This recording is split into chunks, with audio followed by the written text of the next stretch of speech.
शेगाव तालुक्यातल्या केस गळती प्रकरणाला आता गंभीर वळण लागल्याचं समोर येत आहे। केस गळतीनंतर आता नखांची देखील गळती होत असल्याचा धक्कादायक प्रकार उघडकीला आलेला आहे। केस गळती झालेल्या व्यक्तींची आता नख गळती होत असल्याचं देखील समोर येत आहे। नख कमजोर होऊन विद्रूप झालेली नख आता गळून पडत असल्याचं समोर येत आहे। आरोग्य आणि जिल्हा प्रशासनानं या सगळ्यांना वाऱ्यावर सोडल्याचा नागरिकांनी आरोप केला आहे। घडलेल्या या सगळ्या प्रकारांमुळे आता परिसरात भीतीचं वातावरण आहे।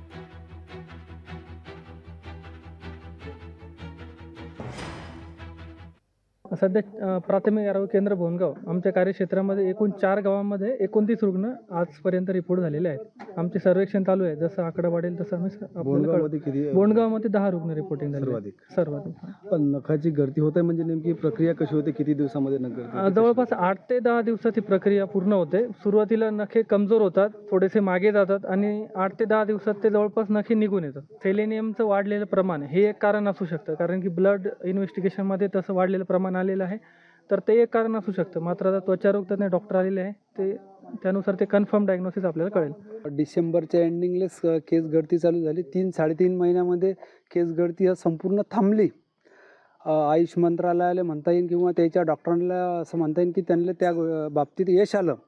परंतु आता नुकतीच गेल्या आठवड्यापासून एक नखांची पण गळती चालू झाली आणि आता याच्यामध्ये केस गळतीनंतर नख गळती आणि याच्या पुढे बी आणखी काही शरीरावर इफेक्ट होऊ शकते का, हा सुद्धा एक म्हणजे विचार करायचा विषय। याच्यातून आणखी काही याच्यातून नवीन काही तिसरंच निघा नाही, म्हणून पूर्ण बॉडीच चेकअप व्हायला पाहिजे। हेच मी आज सकाळून केंद्रीय मंत्री प्रतापराव जाधव साहेब यांच्यासोबत माझी बऱ्याच वेळ चर्चा झाली आणि CO खरात साहेब, DHO गीते साहेब यांच्यासोबत सुद्धा बोलणं झालं की हा विषय अतिशय गांभीर्याने घ्या तुम्ही। 13 गावांमध्ये मागील 3 महिन्यापासून केस गळतीचा त्रास सुरू आहे।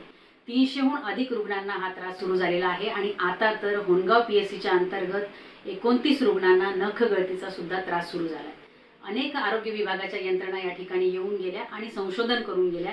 एम्सचा अहवाल आला, परंतु ICMRचा अहवाल मात्र अद्यापही प्राप्त झालेला नाही। एकामागून एक अशी अनेक गंभीर लक्षणं आणि आजार लोकांना होत असताना आता आरोग्य विभाग लोकांच्या मरणाची वाट पाहते का? ज्या आरोग्य विभागाने जनतेच्या आरोग्याची काळजी घ्यायला हवी, दुर्दैवाने तोच आरोग्य विभाग आज व्हेंटिलेटरवर आहे। लोकशाही मराठी ऐका, पहा, जागरूक रहा।